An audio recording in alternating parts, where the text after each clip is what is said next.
Hello, my name is Ashley. I'm from Imaginative Libraries, and this is a Teen Eats cooking tutorial, which is a part of a video series where I give some sort of teen media recommendation, and then I cook something inspired by that recommendation.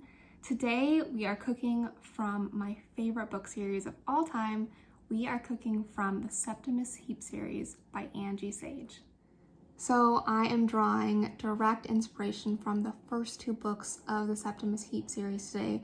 We are going to make stuffed cabbage rolls because the character Zelda eats a cabbage casserole at the end of Magic, which is the first Septimus Heap book. And then we are going to make molten chocolate cakes because Septimus Heap is actually gifted a chocolate charm in the second book of the Septimus Heap series, Flight. And I also want to focus on our recipe today. I have this printed recipe, which I also always include recipes in the information to these videos so you can follow along with me. We're going to focus on this recipe and how to read it today.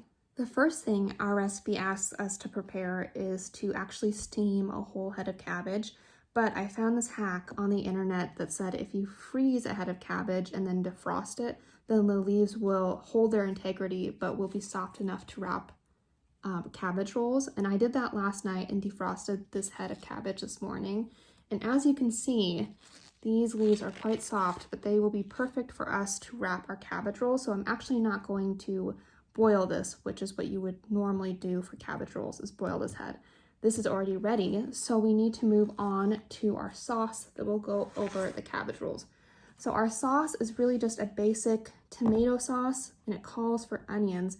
And in the recipe, it calls for small diced onions, which I actually have 3 types of dice here laid out. I have this large dice, I have this medium dice, and the small dice here. This is what we're looking for. All I did to obtain this small dice was to cut in my halved onion many slices, like probably 5 horizontal slices, and then many slices diagonally as well. And then you'll achieve this really small dice. You can tell when you have a small dice when it is a couple centimeters by a couple centimeters, whereas this large dice is like 1/2 inch by 1/2 inch. To this small saucepan, I melted a couple tablespoons of butter over medium-low heat, and then I added my whole small dice onion. I'm just looking to soften this onion. I don't want it to become caramelized. I want it to just slightly change color, and then I'm going to take half of the onions out to reserve them for my meat filling for the stuffed cabbage rolls. So I found that I needed to reserve half this onion by reading the whole recipe through before I even started preparing the recipe. If I hadn't read the whole recipe through at the beginning of preparing this dish, then I wouldn't know to reserve half the onion, and then I would have had 1 whole onion into the meat filling for the stuffed cabbages, and it would have been 50% onion. So the first step to knowing how to read any recipe is just to actually read the recipe. From there, we can interpret what the recipe and ingredients mean. So I have removed half of the softened onions, added a couple cloves of garlic that were minced, and just a little over a teaspoon of oregano that I'm sauteing in this pan. Next, I'm going to add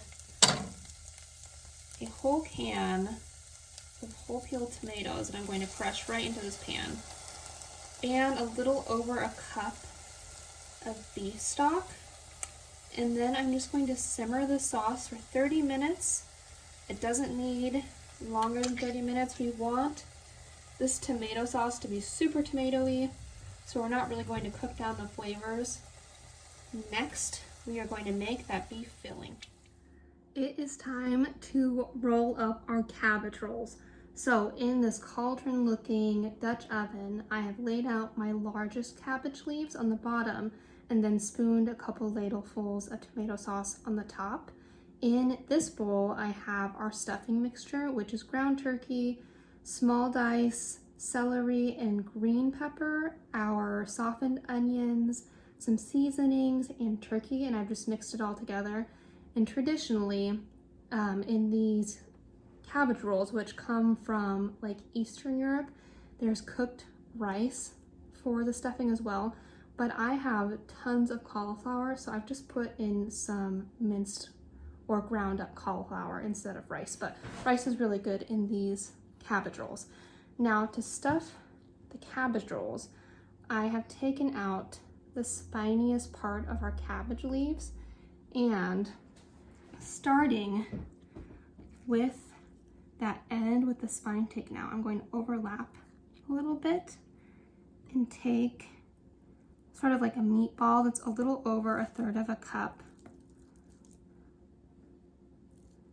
in volume. Put it here at this end, tuck in the sides a little bit, and just roll it up nice and tight. And I'm just going to do that with all of my cabbage leaves, and the rolls will look just like this.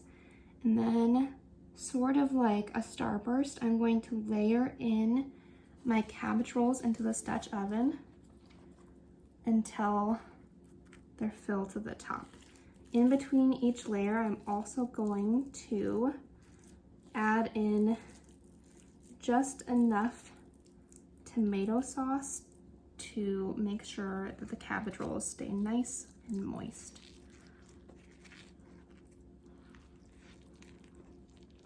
Our cabbage rolls in their cauldron are on high heat. I'm bringing them to a boil before I cover and simmer them for an hour.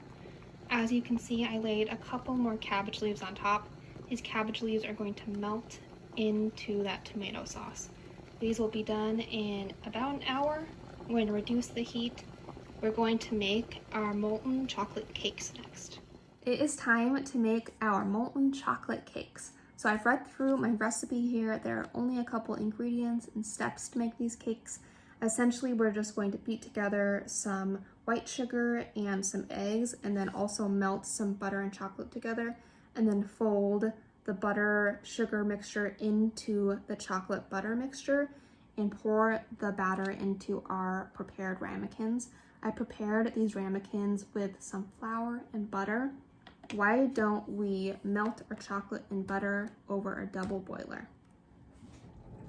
So I have a makeshift double boiler set up here.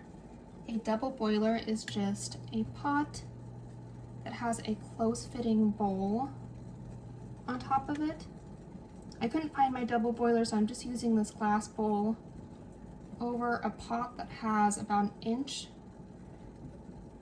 of water in it simmering.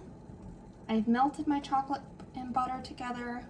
I've whisked in 2 tablespoons of flour. Now, very slowly, I am just adding my whisked egg and sugar mixture into the melted chocolate. I have to do this probably a teaspoon at a time, otherwise this egg will curdle and we'll have a chunky batter, which is not what we're looking for.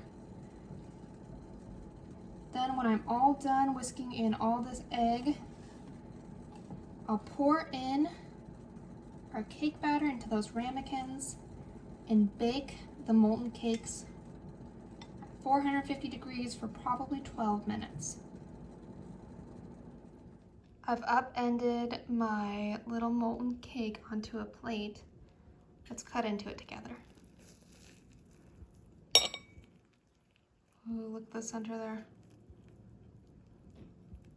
So soft, it's oozing out. Our cauldron of cabbage rolls is also ready. I fortified that tomato sauce by mixing about a cup of sour cream into the top 10 minutes before I was done. Why don't we take some of these cabbage rolls out? I couldn't help but to dig into the chocolate cake. Why don't we dig into our cabbage rolls next?